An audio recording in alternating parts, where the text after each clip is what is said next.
Olá, pessoal, boa noite. Começando aqui a nossa segunda aula da mentoria, a segunda aula sobre o tema estratégias de resolução de questões. A gente está trabalhando essas estratégias ainda com questões FCC. A gente vai fazer essas mesmas estratégias, depois de conhecer as estratégias da FCC, a gente vai fazer esse mesmo trabalho com questões FGV também. Tá? Que são as duas bancas que estão concorrendo a fazer o concurso do CFO, ou FCC ou FGV. Na primeira aula a gente trabalhou estratégia de resolução, e o tema escolhido para trabalhar essas estratégias foi ato discricionário, está aqui, a gente trabalhou ato discricionário e ato vinculado. Depois disso, na aula passada, a gente resolveu uma questão FCC exemplificativa, só para a gente entender o básico das estratégias de resolução. Você anotou essas estratégias e mandou para mim no PV, para que eu tivesse certeza que você está anotando, ou seja, para eu ter certeza que você está avançando na mentoria. Agora a gente vai fazer a parte 2. Para fazer a parte 2, a gente vai continuar com o ato vinculado e discricionário, só que agora a gente vai para um novo modelo de questão FCC. Um novo modelo, tá? Antes de eu entrar aqui no novo modelo e de explicar as estratégias, para que você anote lá na mesma sequência da aula passada, na mesma folha, antes da gente fazer isso, a gente vai dar uma revisada em ato vinculado e discricionário, bem rápido, já está anotado aqui, tudinho. Eu só vou falar. Tá? Então vamos lá. Olha só. Ato vinculado, também chamado de poder vinculado, é a mesma coisa. Ato discricionário, também chamado de poder discricionário, é a mesma coisa. O ato vinculado ou poder vinculado também é chamado de vinculação, é a mesma coisa. O poder discricionário, também chamado de ato discricionário, aparece em prova também com o nome de discricionariedade. Então, tudo isso é sinônimo. Poder discricionário, discricionariedade ou ato discricionário é a mesma coisa. Poder vinculado, vinculação ou ato vinculado também é a mesma coisa. Tá? Esses dois grupos são antagônicos. Eles são completamente diferentes uns dos outros. A base do direito administrativo está aqui nesses dois grupos. Tudo que se faz no direito administrativo, ou se faz porque é vinculado, ou se faz porque é discricionário. Todo ato administrativo está representado aí nessa tela. Porque todo ato administrativo, obrigatoriamente, ou é vinculado, obrigatoriamente é discricionário. Não dá de ser os dois ao mesmo tempo. Ou é vinculado ou é discricionário. Um dos dois. E também não dá de não ser nenhum. Todo ato precisa ser obrigatoriamente ou vinculado, obrigatoriamente ou discricionário. Ou é um ou é outro. Não dá de não ser nenhum e também não dá de ser os dois. Tá? É por isso que essa classificação é tão importante para o direito administrativo. Todas as disciplinas, os temas do direito administrativo, utilizam essa divisão. Em tudo que tu possa imaginar, essa divisão é usada no direito administrativo. É a base do direito administrativo para entender, tá? O direito administrativo. Então, olha só. Nesse poder discricionário, nesse ato discricionário, nessa discricionariedade, dando mesmo, a lei oferece margem de escolha para a administração. Como é que a administração vai usar essa margem de escolha? Através de critérios de conveniência e oportunidade. A administração vai escolher, dentre as opções que a lei der, o que é mais conveniente e oportuno para o interesse público. Esse poder de escolher, que só existe em atos discricionários, esse poder de escolher, que se chama discricionariedade, tem um nome: mérito administrativo. Mérito administrativo é o poder que a administração tem de escolher o que é mais conveniente e oportuno nos atos discricionários. A gente deu um exemplo aqui da licença para tratar de interesses particulares como um ato discricionário. O servidor pede essa licença para tratar de interesses particulares. E caso a administração conceda a licença, esse servidor vai ficar sem trabalhar, mas também vai ficar sem receber. É uma licença sem remuneração. No entanto, quando o servidor pede, a administração não é obrigada a aceitar esse pedido. A administração vai analisar o mérito do pedido. O que é o mérito? É analisar se existe conveniência e oportunidade em liberar esse servidor ou não para essa licença. Se tiver falta de pessoal, a administração diz que não é conveniente e oportuno e nega o pedido do servidor. Mas, se for conveniente e oportuno, não for causar nenhum prejuízo, a administração concede a licença. Por isso é uma escolha. A lei ofereceu essa escolha para a administração. Por isso que é um ato discricionário, essa licença para tratar de interesses particulares. Tá? E o poder vinculado, também chamado de vinculação ou ato vinculado. Nesse ato, é o contrário. A lei não oferece margem de escolha.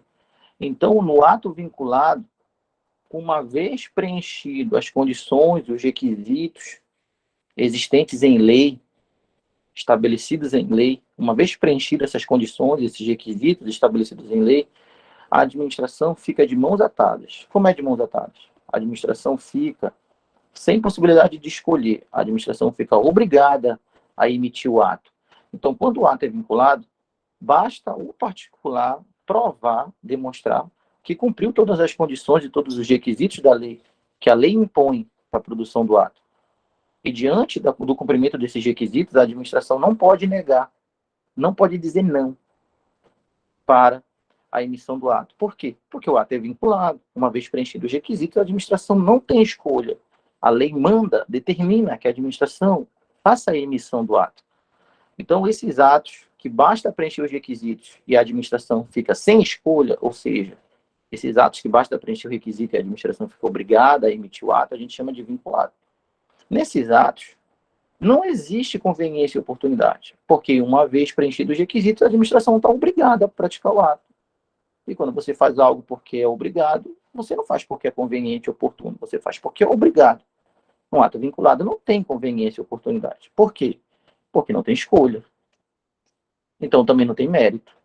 Porque o mérito é o poder de escolher. Se no ato vinculado não tem escolha, não tem poder de escolher, não tem mérito, não tem conveniência, não tem oportunidade.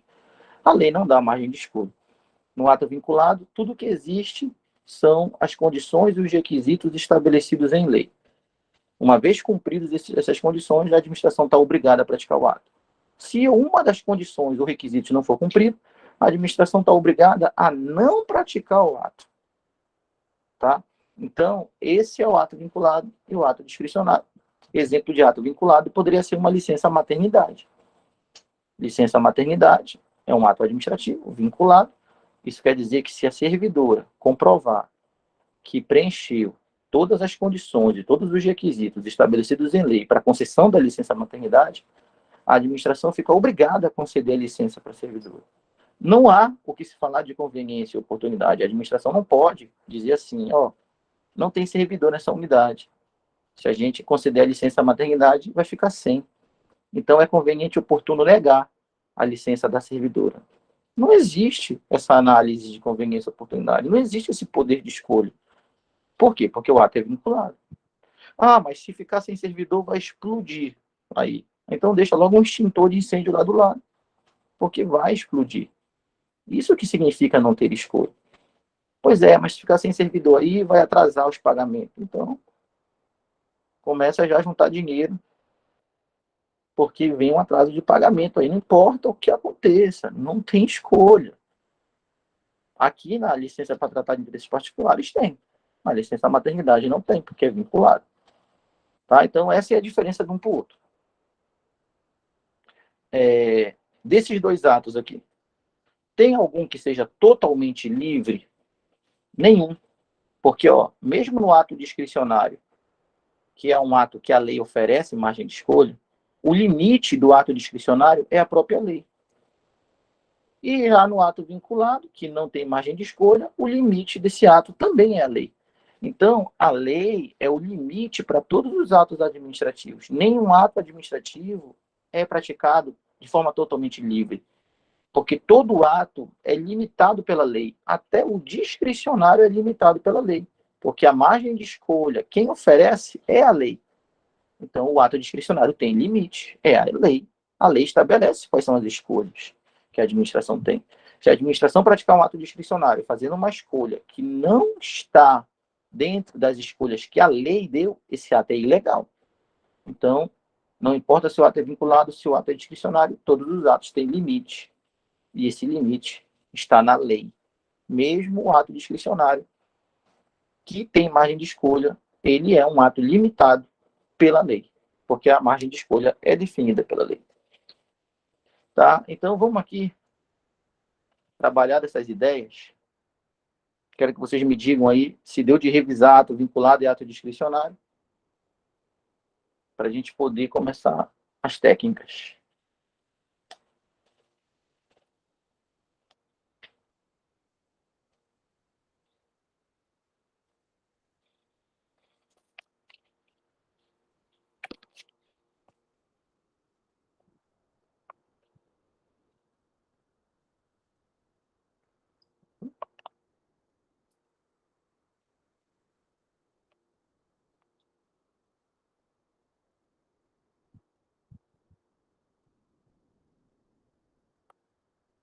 Tranquilo? Então vamos lá. Vamos começar a aplicar as técnicas agora.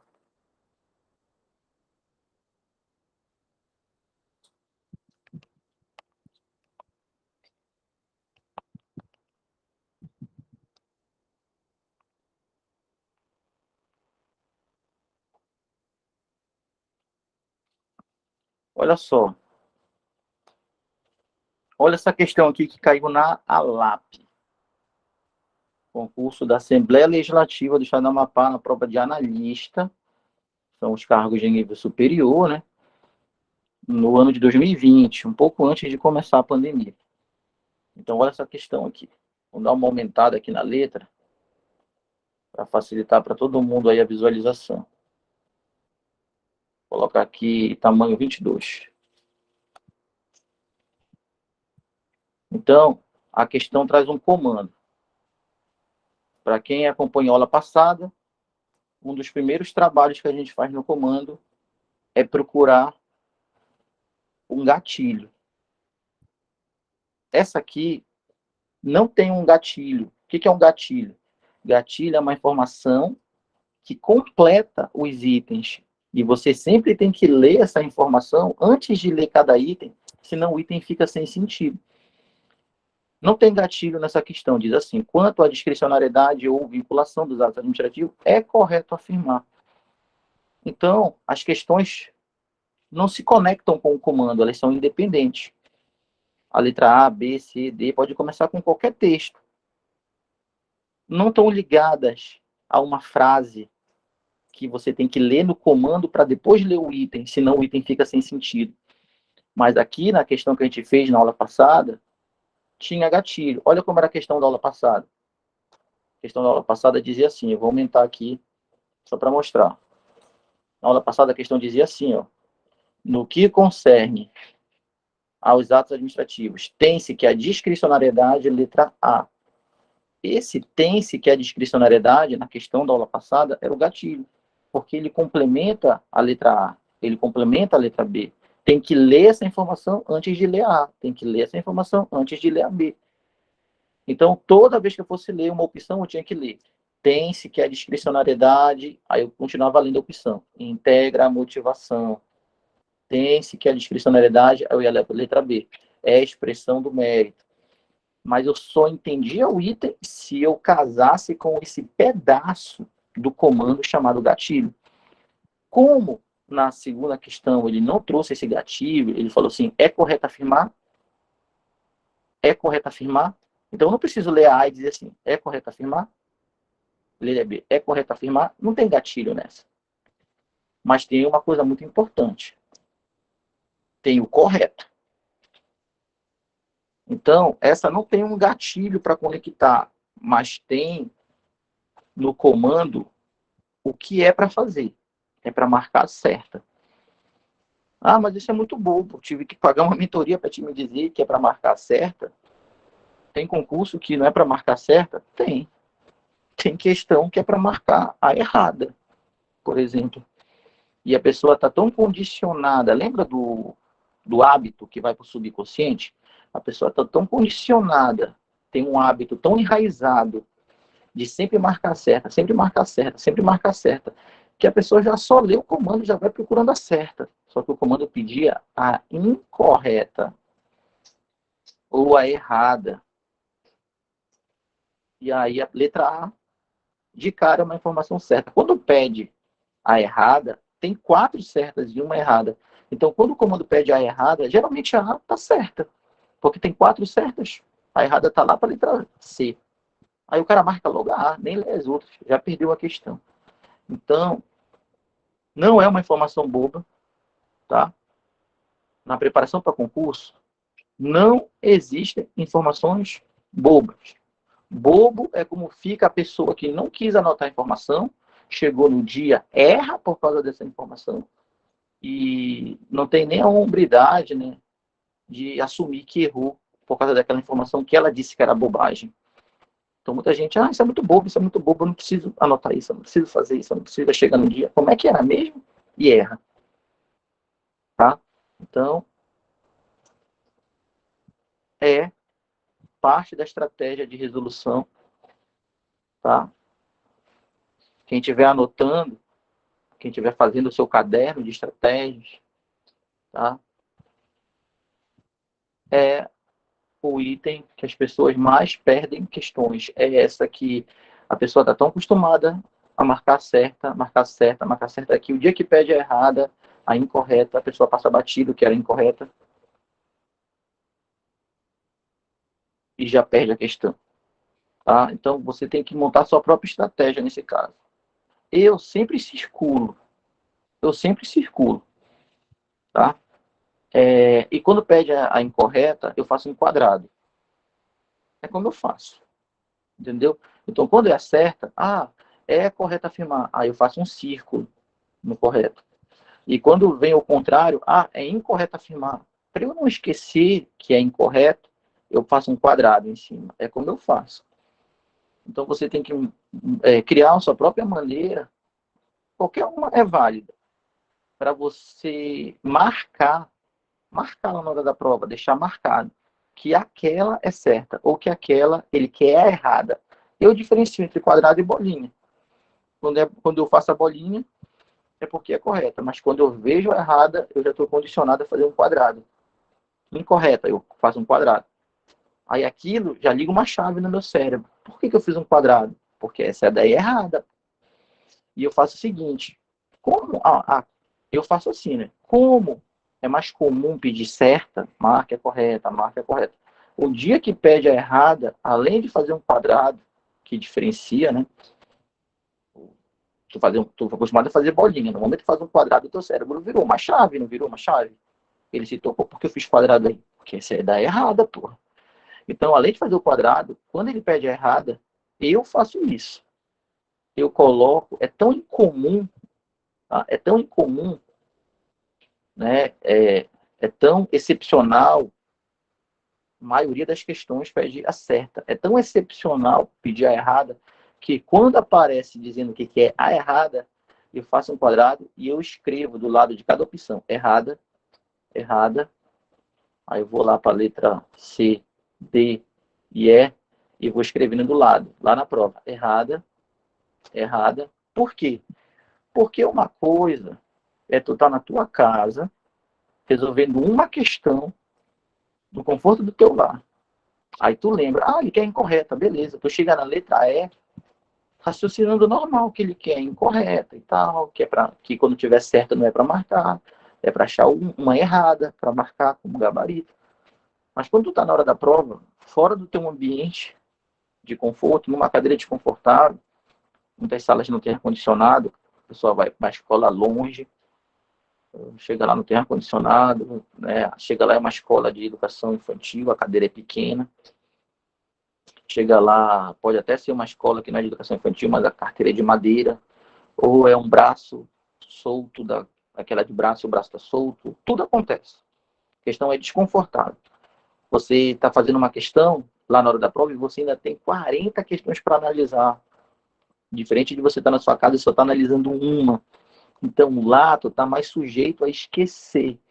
Tu começa lá na hora da prova, num ambiente de prova, que é um ambiente de total, um ambiente muito modificado do que a gente tem no lado, por cima. Tu começa procurando a errada. Mas quando tu tá lá pela letra D, pela letra E, tu já tá procurando a certa. Por quê? Porque tu tá sob pressão. O momento é outro. Então, para não esquecer que ele quer a errada, eu sei que eu vou estar sob pressão, né, na hora da prova lá, então eu escrevo logo do lado da letra A, eu boto errada, letra B errada. Quando aparece errado, eu faço o quadrado, que ele quer errada, tá? E escrevo do lado de cada uma. Errada, errada, errada, errada. Quando chegar errada na letra A, até na letra E. Quando eu estiver resolvendo, que eu estiver lá na letra E, não tem como eu esquecer que ele cai errada. Tá escrito do lado, errada. Aí às vezes até te dá uma esquecida. Pô, por que tá errado aqui? Ah, porque ele quer errada. Então, muita gente acha que é bobagem. Mas o concurso público, ele é baseado em informações simples, mnemônicos simples, que vão fazer você ganhar um ponto que faz toda a diferença para entrar na lista ou para ficar fora dela. Tranquilo? Então, essa é a nossa primeira dica de hoje. É a anotação, é a marcação dele querer a certa, dele querer a errada. E se ele quiser a errada, marcar isso e, de preferência, escrever do lado de cada opção. Errada, errada, errada, errada, errada, errada. Quanto menos trabalho você der para o seu cérebro, dele lembrar que é errada, é mais espaço que sobra para lembrar do conteúdo que precisa para acertar a questão. E aí, tá tranquilo essa dica do certo, do errado? A gente está numa aula de estratégia de resolução. A gente está montando a nossa base, fazendo aí o beabá, ponto a ponto. Daqui para o dia da prova, eu quero você resolvendo questões, colocando todas essas técnicas automaticamente, de uma vez só, em prática. Você arrebentando nas questões, sem entender por quê. Eu resolvo questões para concurso desde 2006, né? Meu primeiro concurso foi aprovado com 18 anos, foi o concurso da Eletronorte. Depois passei na PM com 19, e comecei a estudar concursos da área jurídica, que cai direito, em 2009 para o TEJAP. E comecei a resolver questões para ensinar em sala de concurso público, em aula de concurso público, em 2014, eu comecei a resolver questões. Então, há muito tempo que eu só resolvo questões.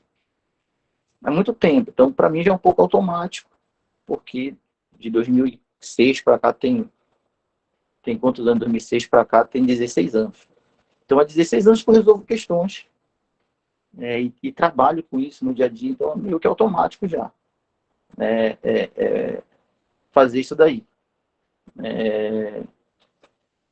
Por mais que eu não estude muito para a prova, mas se tiver múltipla escolha e tiver questões anteriores para poder se basear, eu já levo uma vantagem natural.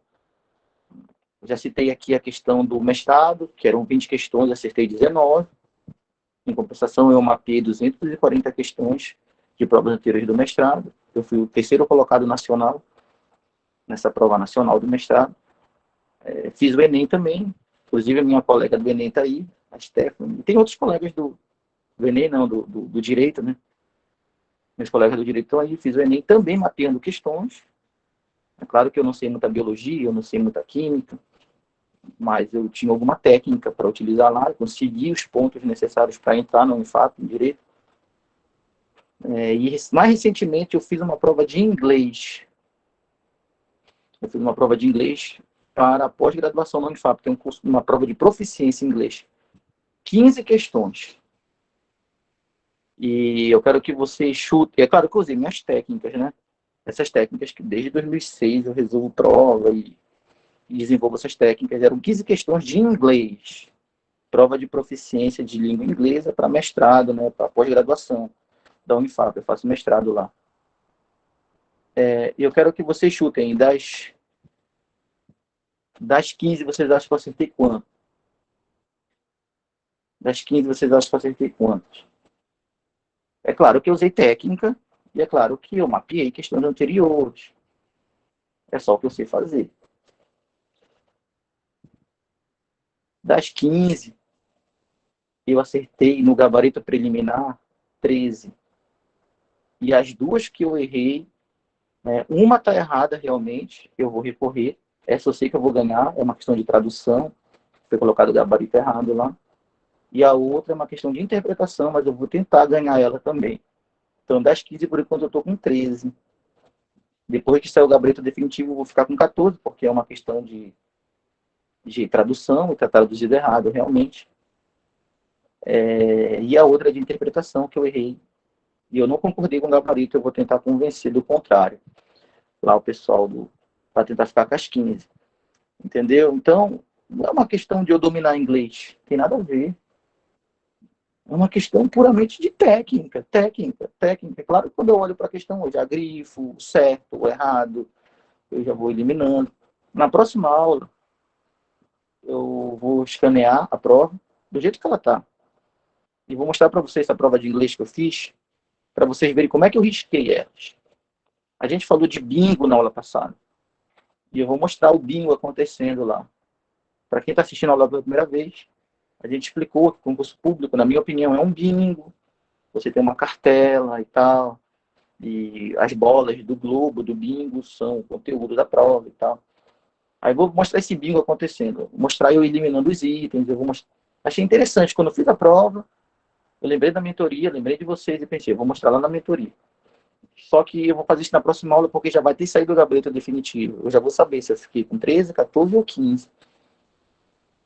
E também já vale também para a questão do recurso. Né? Se eu ganho um recurso desse aí, a gente já pode também mostrar o recurso aqui, mostrar como eu trabalho o recurso. Isso também vai ajudar vocês a entender essa sistemática da produção de recursos para quem precisar no futuro. Tá? Então a gente vai fazer todo esse trabalho aqui. Na próxima aula eu vou trazer a prova e vou mostrar eu aplicando as técnicas. Precisava acertar 11 para passar, né? Então eu já passei nessa prova aí. É um degrau a menos para o mestrado. Tá? Então vamos seguir aqui. Essa primeira aí tá tranquilo? Essa primeira dica tá tranquilo? Tranquilo, né? Beleza. Então agora vamos para a segunda dica. Esse modelo de questão aqui que pede para marcar o certo, a correta ou a incorreta, também é um modelo muito comum. Tem o modelo do gatilho, eu já mostrei aqui na aula passada, eu mostrei agora também, e tem um modelo que pede para marcar certo e errado. São dois modelos diferentes. Na do gatilho, tu tem que lembrar do gatilho sempre antes de ler o item, e na de certo e errado, tu tem que grifar se ele quer certa ou errada, e se quiser errada, tem que botar do lado de cada opção que ele quer errada para te não esquecer, tu tá sob pressão, tá mais propício a esquecer. Tranquilo. Nesse modelo de certo e errado, tá? Não tem gatilho. Beleza, não tem. Mas tem o núcleo. Tem a pergunta que foi feita. A resposta certa, ele não pediu para marcar certa? Pois é, a resposta certa tem que ser certa respondendo a pergunta que foi feita no comando. Então, aqui, na segunda questão, não tem um gatilho que complementa o item, mas tem a pergunta que responde, que tem que ser respondida no item. Então, vamos ler o comando da segunda questão, e o que eu vou te mostrar agora não é o gatilho, não tem. O que eu vou te mostrar agora, e isso existe nas questões que pede correto ou a incorreta. Nesse modelo de questão que pede correto ou incorreto, eu tenho que grifar qual a pergunta que foi feita. Porque o item certo não é o item que traz uma informação certa. O item certo é o item que responde de maneira correta a pergunta que foi feita. Se a pergunta foi sobre o princípio da legalidade, tu pode ler uma opção que traz uma informação correta sobre o princípio da publicidade, mas tu não marca ela, porque a pergunta foi sobre legalidade e não sobre publicidade. A FCC faz isso todo o tempo. Coloca no comando perguntando sobre legalidade. Na letra A, vem uma informação correta sobre publicidade. A pessoa marca logo, não, tá certo, sobre publicidade, é isso mesmo. Mas não é o gabarito, porque o comando não perguntou de publicidade. O comando perguntou de legalidade. E era necessário ter grifado qual pergunta foi feita. Foi perguntado sobre legalidade. Para depois ler as opções e responder, marcar o item que responde o que foi perguntado, ou seja, marcar o item que fala de legalidade. Vamos ver isso agora? Eu vou mostrar para vocês isso na prática. Então, quando a questão não for de gatilho, quando a questão for dessa, que pede a certa ou a errada, correta ou incorreta, tu grifa, tá? E depois tu procura qual é a pergunta. Quanto à discricionariedade e a vinculação dos atos administrativos, está aqui a pergunta. Quanto à discricionariedade ou vinculação dos atos administrativos, então pronto, vou grifar, está aqui a pergunta. O item certo não é o item que trouxer uma informação certa. O item certo é o item que trouxer uma informação certa falando sobre discricionariedade e vinculação. Se aparece um item A, por exemplo, trazendo uma informação certa sobre responsabilidade civil do Estado, tu não marcava, porque o comando não perguntou sobre responsabilidade civil, ele perguntou sobre discricionariedade e vinculação. Então, é para marcar um item certo que responda o que foi perguntado. Então, nesse modelo de questão que tem correto ou incorreto, tu tem que marcar sobre o que é para se falar. Sobre o que é para se marcar. Não é um gatilho, mas é o núcleo da questão. É a pergunta que tem que ser respondida. Nesse caso, a pergunta que tem que ser respondida é sobre discricionariedade e vinculação. O item correto tem que falar sobre isso. E aí está entendido esse segundo modelo de questão, que não é de gatilho, é que fala de correto e incorreto?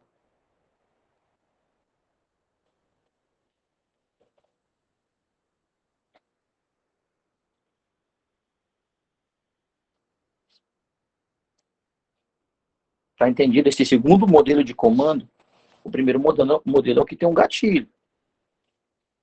O segundo modelo é esse que pede correto ou incorreto, mas tu tem que achar a pergunta que foi feita. Já está identificado. Tá? Agora a gente vai para os itens. Estamos fazendo um beabá. Eu me sinto super à vontade de fazer esse beabá. Porque eu sei que eu estou mudando a vida de alguém paciente. E o concurso público não é lugar de gente inteligente. O cara inteligente, ele vê uma vez o assunto, não precisa mais falar para ele, ele é inteligente. Não precisa falar a segunda vez nem a terceira. Enquanto que o cara paciente é um cara que precisa ver o assunto. Eu estou dizendo paciente para não dizer um outro termo, né? O concurso público é lugar de pessoas que não são inteligentes. É lugar de gente esforçada, é lugar de gente disciplinada, é lugar de gente que precisa ver o mesmo assunto 3, 4, 5, 10 vezes para fixar. A maioria das pessoas são assim, inclusive. Então, o concurso público é lugar dessa pessoa que tem essa disciplina, essa humildade, que tem esse comprometimento, esse saco de ver o mesmo assunto 10 vezes, como se fosse a primeira vez.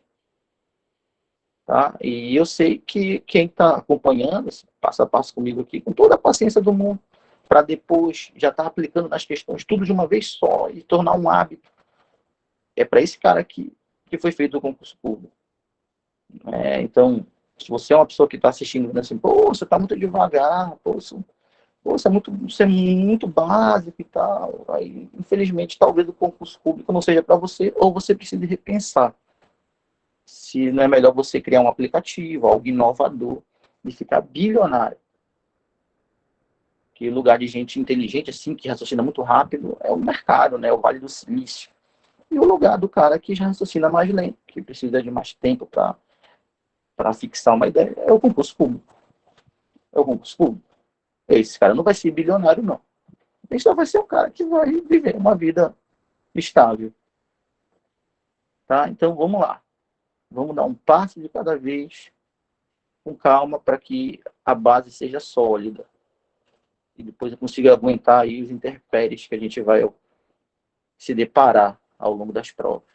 Tendo base, a gente encara e o prédio não cai. Então, olha só. Letra A. Falando sobre discricionariedade ou vinculação. Letra A. Olha, essas questões que tem itens grandes, olha como esse item é grande. São as melhores que tem. Eu particularmente, não gosto das questões que o item é uma palavra só.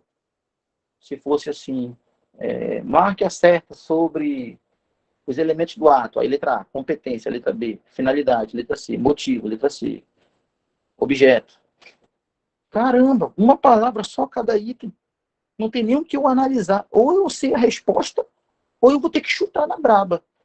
Agora, quando a questão é assim, que nem essa, a maioria das questões das pessoas falam, porra, essa questão é difícil. Cada bifão na letra A, bifão é um texto grande, né? Cada bifão, cada texto grande na letra B, essa questão é difícil. Pelo contrário, quanto mais informações a questão te der, mais chances tu tem de achar o erro e não marcar o item.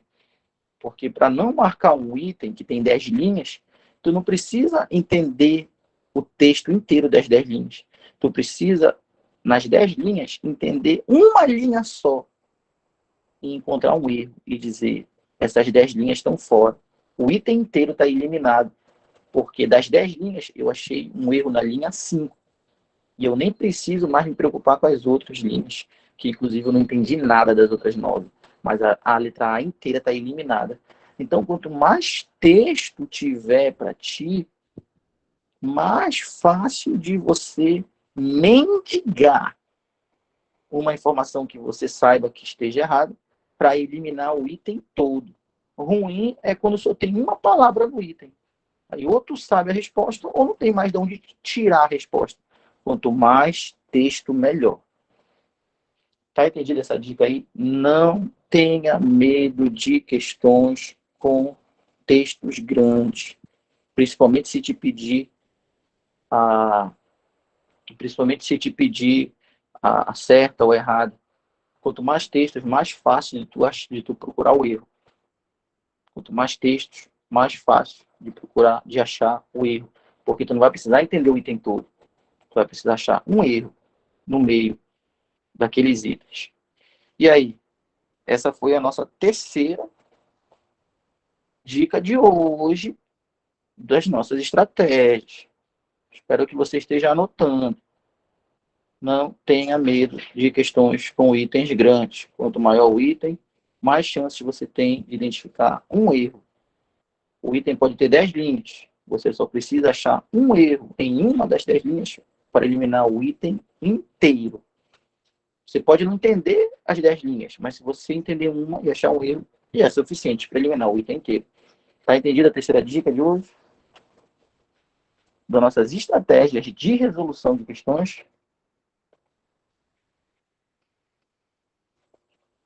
Tranquila a terceira estratégia aí.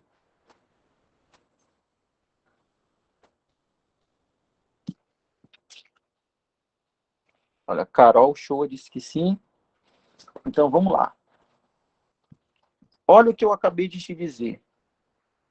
Tem alguém pedindo para entrar aqui? Deixa eu ver. Não. Então, olha, vamos lá, pessoal. Olha o que eu acabei de te dizer. Eu te disse que basta encontrar um erro no meio das linhas para que você já possa eliminar o item. Então, você vai dividir os itens em afirmações. Eu vou chamar de passagens. Cada passagem ou cada afirmação que o item fizer é uma oportunidade de você avaliar se tem um erro ali. Cada afirmação ou cada passagem que o item tiver, quanto mais linhas, mais afirmações, mais passagens tem, é uma chance a mais de você tentar identificar um erro. Por isso que o item grande é bom. Então, vamos dividir em afirmações ou em passagens, e a cada passagem vamos tentar achar um erro. Só basta só achar um erro. O item todo está fora. Por isso que o texto grande é bom. Vamos lá. Primeira passagem. Você só tem uma passagem quando tiver uma afirmação. Você só tem uma passagem quando tiver uma afirmação. Enquanto não tiver uma afirmação, você não tem uma passagem para analisar. Por exemplo, letra A. Quanto ao ato vinculado, dá de eu analisar se essa informação está certa ou está errada?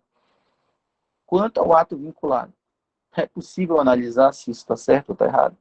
Não, porque não tem nenhuma afirmação aí. Né? O Shine fala sobre isso daí, mais raciocínio lógico, né?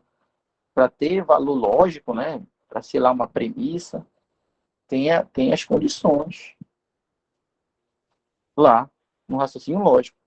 Então, aqui, nessa primeira leitura que eu grifei, eu não posso analisar se está certo ou está errado. Não é uma passagem ainda. Então, vamos continuar lendo. Vamos dividir em passagens.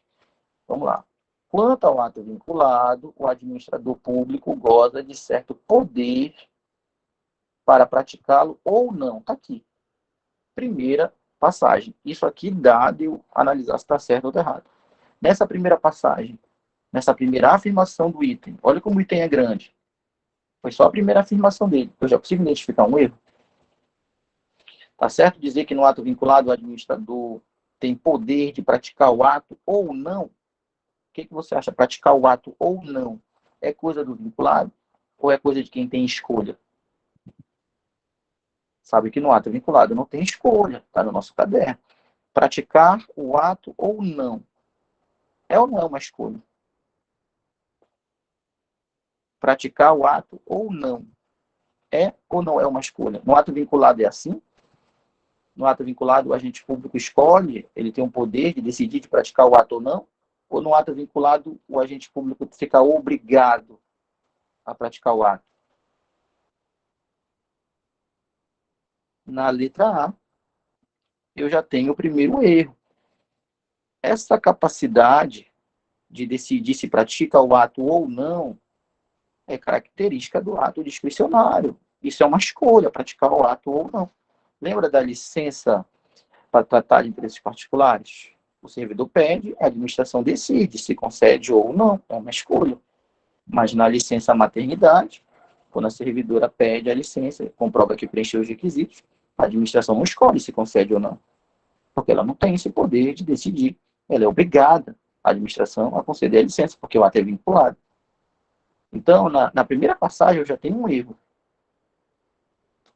Esse poder de praticar o ato ou não é escolha. E se é escolha, não é do ato vinculado. Vamos continuar lendo. É a primeira passagem. Eu vou separar assim com isso aqui. Ó. Primeira passagem. Tá? Vamos para a segunda passagem. Essa aqui é a primeira passagem. Claro que você não vai fazer todo esse desenho na prova, né? Isso aqui é só para te mostrar como é feita a análise. Depois de um tempo, tu vai estar fazendo isso bem rapidão. Né? Não precisa numerar nada. Isso aqui é só para ficar didático. Segunda passagem. Havendo, esse havendo está falando ainda de quem? Está falando ainda do ato vinculado. Então, no ato vinculado, havendo possibilidade de opção para sua atuação no caso concreto. E aí, essa segunda passagem, essa segunda afirmação sobre o ato vinculado, está certo ou está errado? Dizendo que no ato vinculado há possibilidade de opção para sua atuação no caso concreto.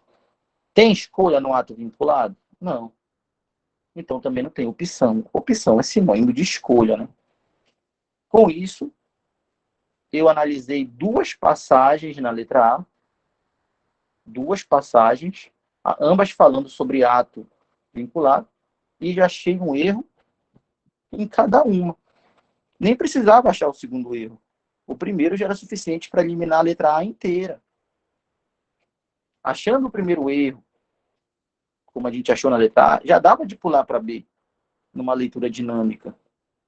Entendeu? Já dava de pular. Claro que tem que ser um erro desse nível, escancarado aí, né?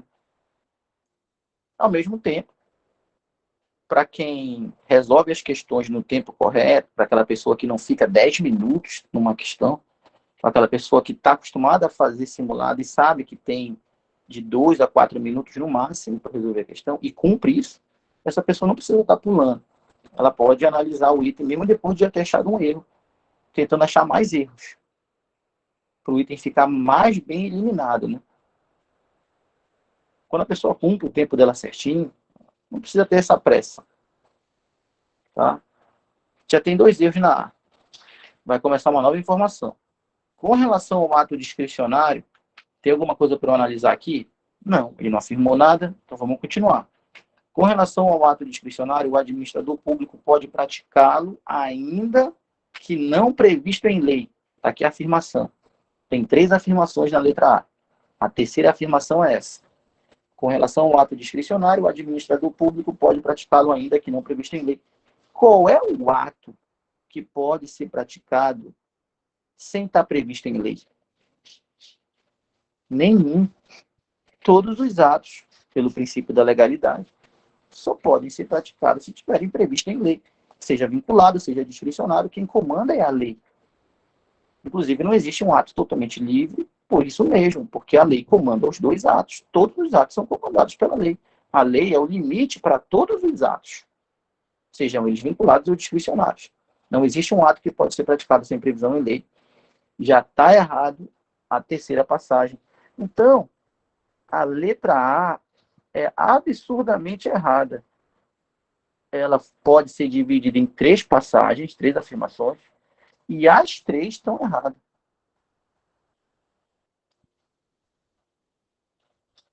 E aí, tá tranquila essa análise das passagens da letra A? Tranquila a análise das passagens da letra A?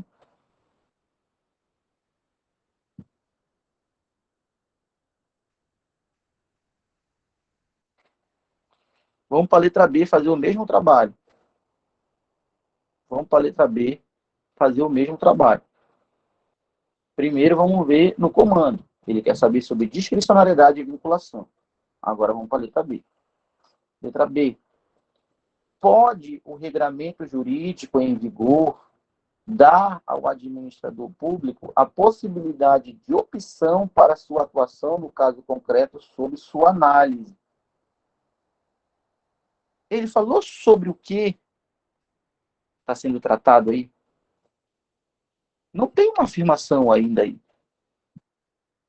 Porque eu não sei sobre o que ele está tratando.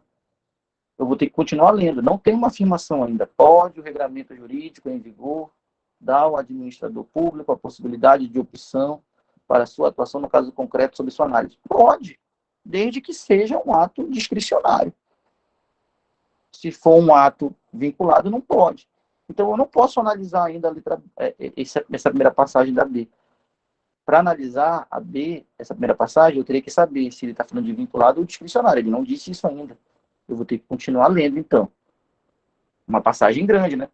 Pode o regramento jurídico em vigor dar ao administrador público a possibilidade de opção para sua atuação no caso concreto, observados, porém, certos limites que esse mesmo regramento oferece.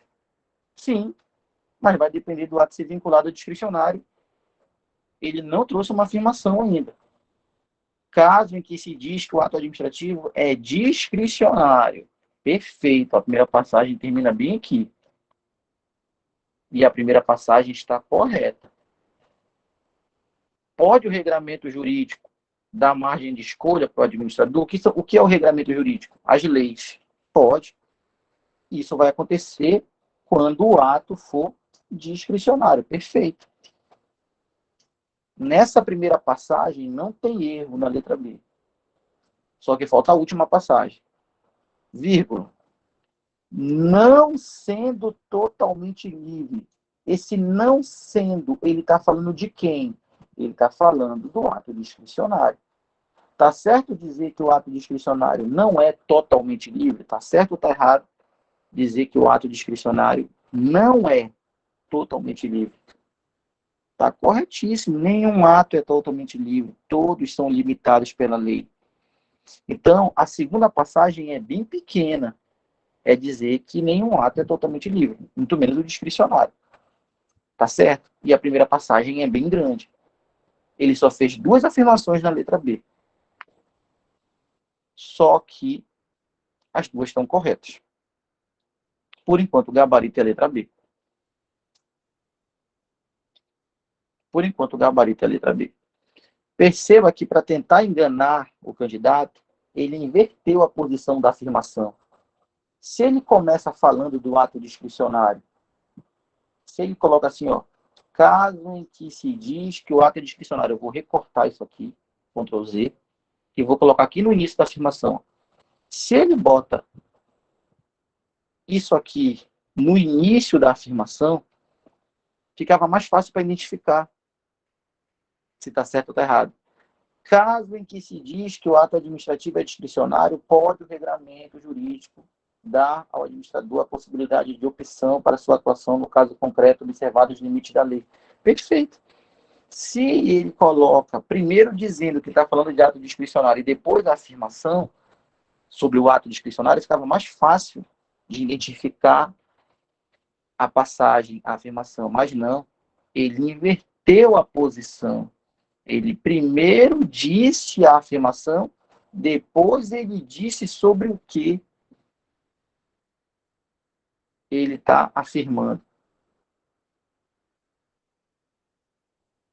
Então, por enquanto, o gabarito é a letra B, falando de discricionariedade. Por enquanto, o gabarito é a letra B. Por quê? Porque o comando pediu para falar sobre isso. Ó. O comando disse, ó, quanto à discricionariedade ou vinculação dos atos, aí tu vai dizer assim, professor, mas na letra B, tá aqui a B, ele não falou de vinculação, professor. Eu posso marcar essa B como resposta certa? Vamos para o comando. O comando disse para falar de discricionariedade e vinculação, para falar dos dois? Ou o comando disse para falar de discricionariedade ou vinculação? Podia ser um, podia ser o outro. É ou é e? É ou. Então a letra B pode sim ser o nosso gabarito, apesar dela falar só sobre discricionariedade, ela não ter falado nada sobre vinculação. Porque aqui no comando tá ou. Se tivesse e, ia ter que ser uma resposta falando um pouco de cada um. O examinador sabe a diferença do ou e do e. Olha só como tem todo um mecanismo por trás da questão. Se ele falou quanto à discricionariedade ou vinculação, a resposta certa pode falar dos dois ou pode falar só de um. Agora, se ele falasse quanto à discricionariedade e vinculação, a resposta certa ia ter que falar dos dois. Entenderam essa ideia, esse mecanismo de produção de questões? Tudo casa com o comando. E esse ou foi determinante. Hein? Por isso que a B está concorrendo a ser nosso gabarito. Apesar dela falar só sobre discricionariedade, ela não fala nada sobre vinculação, pode sim ser o nosso gabarito, porque tem um ou lá. Vamos continuar analisando os itens. Entenderam essa história do ou e do e aí? Entenderam essa história do ou e do e?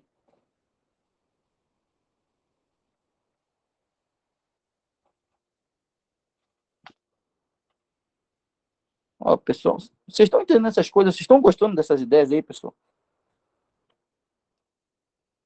Tá nascendo aqui um devorador de concurso aqui, pessoal. É a sensação que eu tenho quando eu vejo vocês aí se mantendo na transmissão. A sensação que eu tenho é que tá nascendo um devorador de concurso aí. O pessoal que vai anotar as dicas, vai botar em prática e vai sair passando em concurso aí. Esse é o diferencial da nossa mentoria, né, pessoal? Porque né, eu ofereço o que eu queria quando eu estudava. Como eu falei, né? Faço concurso há 16 anos. E quando eu estudava, eu queria alguém que me ensinasse como é que marca certa. Nunca achei esse curso. Nunca achei esse curso. E hoje eu sou muito feliz de poder estar oferecendo um curso de como marcar a resposta certa. Porque conteúdo tem no YouTube. Bota no YouTube lá, ato vinculado ao discricionário. Tu vai perder de vista de vídeo para assistir. Eu quero um curso que diga como que marca certa. O conteúdo eu acho em qualquer lugar. Então não tinha. Eu era muito invocado com isso. E perdi muito concurso por uma questão. E perdi essa questão com coisas que eu estou ensinando hoje aqui. Que na época eu não sabia, né? Então eu tenho a sensação quando vocês estão aí prestando atenção, estão ligados, estão com paciência, à meia-noite e 40 minutos aí da terça-feira, eu fico com a sensação, pô, tá nascendo um devorador de concurso aí. Um cara que vai anotar dica, vai colocar em prática, vai trazer esses hábitos para o subconsciente e vai sair acertando questão a torta e a direito, mesmo sem dominar muito conteúdo, mas a técnica compensa quando não se tem muito conteúdo, a técnica compensa para acertar, vai sair passando em concurso aí, mano. Então vamos para a letra C. Letra C. Sobre vinculação e discricionariedade, ou discricionariedade. Atos vinculados são aqueles que a administração pratica com certa margem de liberdade de decisão. Primeira passagem. Aqui eu tenho uma afirmação. Tem algum erro nessa primeira passagem? Tem. Os atos vinculados não têm margem de liberdade. Já está errada. Já dava de eliminar C, né? Mas vamos continuar lendo. Segunda passagem. Admitindo, sobre quem ele está falando ainda, depois dessa vírgula? Ainda falando sobre atos vinculados. Você pode pegar sobre o que ele está falando e relembrar. Atos vinculados admitem, né, admitindo a lei nos atos vinculados, a adoção de diversos comportamentos possíveis, a critério do administrador. Diversos comportamentos possíveis. É ou não é escolha? Está aqui a segunda passagem. Já está errado. Nos atos vinculados, a lei não admite diversos comportamentos possíveis. No ato vinculado, a lei só traz um comportamento possível, porque não tem escolha. Diversos comportamentos possíveis é quando o ato é discricionário. Isso significa ter escolha. Então já está errada a segunda passagem. Ponto e vírgula. Atos discricionários são aqueles que a administração pratica sem qualquer margem de liberdade de decisão. Terceira passagem. Ato discricionário é um ato sem qualquer margem de escolha? Muito errado. Muito errado. Um ato sem qualquer margem de decisão, de escolha, é o vinculado. Na verdade, ele inverteu aí, né? Se invertesse onde está vinculado e colocasse lá onde está discricionário, se invertesse, ia ficar certo o item. Ele inverteu, né? Ele trocou a posição aí dos conceitos. Com isso, a letra C tem 3 passagens e tem erro nas 3. Então, é muito difícil nessa prova algum candidato ter marcado a letra A, porque na A tem 3 erros, e é muito difícil nessa prova algum candidato ter marcado a letra C, porque a C tem 3 erros. Quer dizer que tem grandes chances da maioria dos candidatos terem achado o erro na A, nem que seja só um, e tem grandes chances da maioria dos candidatos terem achado o erro na C, mesmo que seja só um, e não terem marcado essas opções, porque na A e na C tem muito erro. Quanto mais erro tem no item, menos ele é marcado. Um item errado, ele até pode ser um item que muitos candidatos marcaram, mas geralmente quando isso acontece é porque o item errado trouxe um erro só. Aí a maioria desses candidatos que marcaram esse item na prova não enxergaram esse erro. Então, geralmente, um item errado, que acaba sendo muito marcado pelos candidatos, é um item que tem várias passagens, mas que só tem um erro, bem sutil. Aí muitos acabam caindo na armadilha, porque não conseguem enxergar esse único erro. Agora, quando o item tem 3 erros ou mais, aí poucos candidatos marcam esse item, porque a maioria conseguiu enxergar pelo menos um, para não marcar o item. Isso que a gente está fazendo é mecanismo de construção de questões. O examinador que construiu essa questão, ele sabe que botou 3 erros na A, ele sabe que botou 3 erros na C. É mecanismo de construção de questão. O examinador que construiu essa questão sabe quantos erros ele botou na A, quantos erros ele botou na C e por que ele fez isso. Vamos ver na letra D agora. Vamos fazer a mesma análise e vamos ver se ele mantém um critério, né? Se ele continua colocando 3 erros na letra D, já pensou? Vamos ver. Vamos lá para a leitura da primeira passagem. Na defesa do interesse público, que se sobrepõe ao interesse particular, aqui tem uma afirmação. Existe o princípio da supremacia do interesse público sobre o interesse privado. É um princípio básico do direito administrativo, é um princípio implícito, inclusive. Então, está certa a primeira passagem da letra D. Na defesa do interesse público, que se sobrepõe sobre o interesse particular, está certa. É uma afirmação e ela está certa. Vamos continuar lendo. Existe o princípio da supremacia do interesse público sobre o interesse privado. O sistema jurídico nacional são as leis, né? As leis, o sistema jurídico nacional sempre confere ao administrador total liberdade de atuação na prática de atos administrativos. As leis sempre conferem ao administrador total liberdade? Ou é o contrário? As leis sempre limitam a atuação do administrador. Qual é o ato que é totalmente livre? Nenhum, porque todo ato é limitado pela lei. Está errada essa passagem da letra D. A lei não confere, o sistema jurídico nacional ou as leis não confere total liberdade de atuação na prática de atos administrativos. Pelo contrário, os atos administrativos são limitados pelas leis, sempre, sejam eles vinculados ou discricionários. Então, total liberdade nenhum ato vai ter. Nunca vai existir um ato totalmente livre. Um ato totalmente livre seria um ato que não está sujeito à lei. Todo ato está sujeito à lei. Então já tem um erro grosseiro na segunda passagem da letra D. Vamos para a última passagem da letra D. Até agora a letra D só tem um erro. Última passagem da letra D.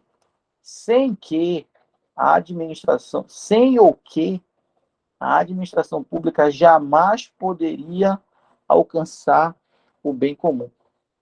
A terceira passagem está dizendo que se não fosse essa total liberdade, a administração jamais conseguiria alcançar o bem comum. Consegue sim, porque a administração não tem essa total liberdade, a administração é limitada pelas leis e consegue alcançar o bem comum. Então, esse jamais poderia alcançar o bem comum, se não fosse essa total liberdade, é um erro também. Com isso, a letra D tem 3 passagens, e nessas 3 passagens, o examinador colocou 2 erros. Na letra A tem 3 erros, na letra C tem 3, na letra D tem 2. Vamos para a letra E. Mecanismos de produção de questões. Letra E. Quanto à atuação do administrador público na prática de ato administrativo, quando, né? Quanto é quando, né? Quando há, com crase, né?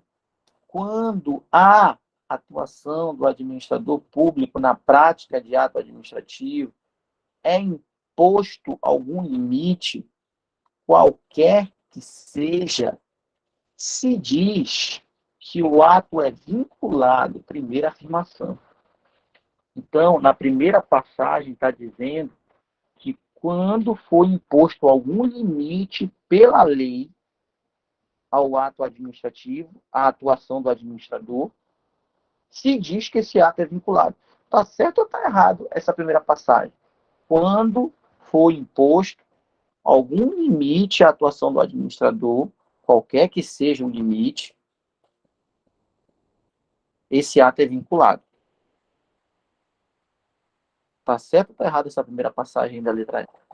Quando a atuação do administrador público na prática de ato administrativo for imposto algum limite, qualquer que seja, esse ato vai ser vinculado. Está certo ou está errado a primeira passagem da letra E?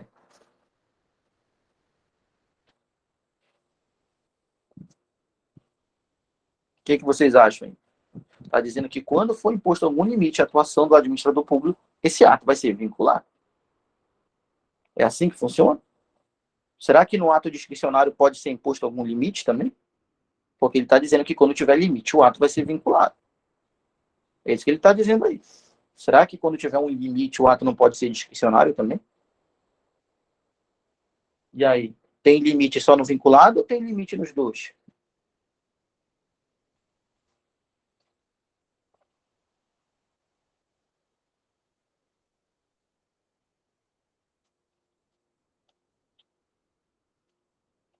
Então, qualquer que seja o ato administrativo, vinculado ou discricionário, ambos são limitados pela lei. Ambos. Na letra E, na primeira passagem, já tem um erro, porque está dizendo que quando tiver algum limite, qualquer que seja, o ato já é vinculado. Não. Todo ato tem limite, seja vinculado ou seja discricionário. Quando tiver um limite, esse ato pode ser vinculado ou pode ser discricionário, porque ambos são limitados pela lei. Ele está dizendo que quando o ato tem algum limite, ele é vinculado. Ele está dizendo, com outras palavras, que o discricionário não tem limite. E tem. Tá? Então, a letra E está errada nessa primeira passagem. Segunda passagem. Quando sua atuação não se sujeita, senão apenas a limites de ordem constitucional, ou quando lhe é permitida a prática de ato não previsto em lei, se diz que o ato é discricionário. Um erro muito grande na segunda passagem, né? Qual é o ato que pode ser praticado sem estar previsto em lei? É o discricionário? É o vinculado? Ou é nenhum? Nenhum ato tem essa prerrogativa de poder ser praticado sem estar previsto em lei. Ele está dizendo que o discricionário é assim. Ele está dizendo que o ato discricionário ele tem limites somente na Constituição. Ou não tem limite nenhum previsto em lei. Um erro grosseiro sobre o ato discricionário na segunda passagem. Então, seja o ato vinculado, seja o ato discricionário, não importa. Os dois têm limite, e o limite é a lei. Então, ficou assim nossa questão. 3 erros na letra A, 3 erros na letra C, 2 erros na letra D, 2 erros na letra E, e o gabarito é a letra B de bola, apesar de falar apenas sobre discricionariedade, mas não tem problema, porque o comando disse que a resposta certa teria que falar ou de discricionariedade ou de vinculação. Podia falar dos dois, podia falar só de um. É o ou.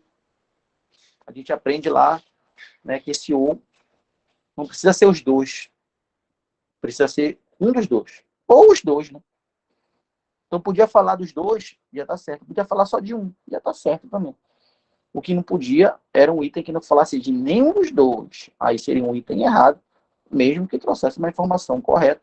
Se não falasse de nem discricionário, nem de vinculado, seria uma resposta para não marcar.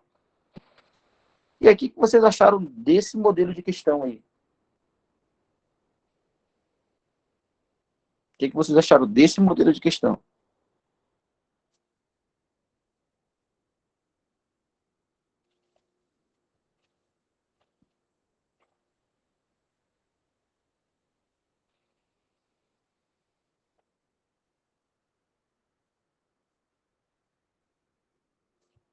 Beleza, pessoal. Então, ó, vou dar um spoiler do que a gente vai trabalhar na próxima aula. Nossa próxima aula, semana que vem, tá? A gente tem uma aula por semana e eu coloco para vocês como bônus os workshops. Tá? Essa semana eu vou trazer um workshop de direito constitucional ou de português. Eu estou só fechando aí com os professores a disponibilidade, mas eu vou anunciar para todo mundo no PV se vai ser direito constitucional ou português. Tá? Então, comigo é uma vez por semana e mais um bônus, que é um workshop de uma outra disciplina com um tema escolhido por mim. Um tema que, na minha opinião, é chave para você usar essas técnicas e ganhar pontos no dia da prova. Para quem estiver fazendo direitinho aí, vai assistir a aula do workshop e vai ganhar ponto no dia da prova. Porque todas as minhas aulas são chaves, porque são conteúdos escolhidos por mim. O meu objetivo é garimpar um ponto a mais em cada disciplina e fechar direito administrativo. Se isso aí não for suficiente para te colocar lá numa posição de ser chamado algum dia, realmente porque está complicado, né? Com todos esses pontos que a gente está batalhando para ganhar. Então, olha só para te dar um spoiler, essa questão aqui é de um modelo de questão difícil. As questões são divididas em fáceis, em médias e difíceis. Essa aqui é do grupo das difíceis. Na próxima aula eu vou dizer o que diferencia uma fácil de uma difícil. Mas para você já enxergar, e a gente fechar a aula de hoje, está aqui a questão do grupo das fáceis. Mesmo tema, só que dessa vez do grupo das fáceis. Diz assim a questão.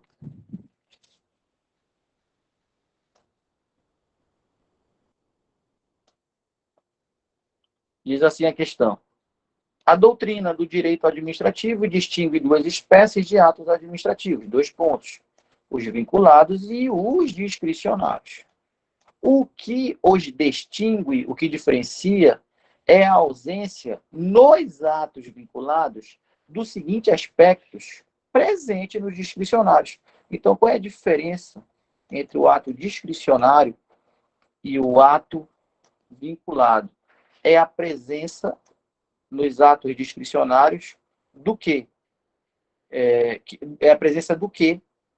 Que só tem a ausência nos atos vinculados do seguinte aspecto. O que só tem nos atos discricionários? Não tem nos vinculados. Qual é a resposta aqui? O que é que só tem nos atos discricionários? Não tem nos vinculados. É a diferença entre os dois. Qual é a resposta? O que é que só tem nos atos discricionários? Não tem nos vinculados. É a competência? Não, tem nos dois. É forma, é penalidade, é motivo? É dos dois. O que só tem no discricionário e não tem no vinculado? É o mérito. Então, o tema é o mesmo, atos vinculados e discricionários. Só que essa questão aqui, ela foi enquadrada no grupo das faces. A gente vai falar sobre isso na próxima aula, que existem questões fáceis, médias e difíceis, e como que a gente trabalha isso em relação aos pontos que você quer ganhar para aumentar os pontos de ser aprovado, ser chamado, ser convocado um dia num concurso público. É o spoiler do que a gente vai fazer na próxima aula, tá? Então, essa foi aí a nossa aula de hoje. Vamos ver aqui quem ficou até o fim. Todo mundo, né? Todo mundo ficou aí até o fim. Ah, a Brenda, a Carol, a Stephanie, o Evandro. A Gabriela chegou depois, né? Eu já tinha feito a primeira passagem aqui, depois a Gabriela chegou. O Júnior, a Lígia, a Luane, o Lucas, a Mônica, a Neuza, a Ronice, também chegou depois, né? Depois da primeira passagem que eu fiz aqui.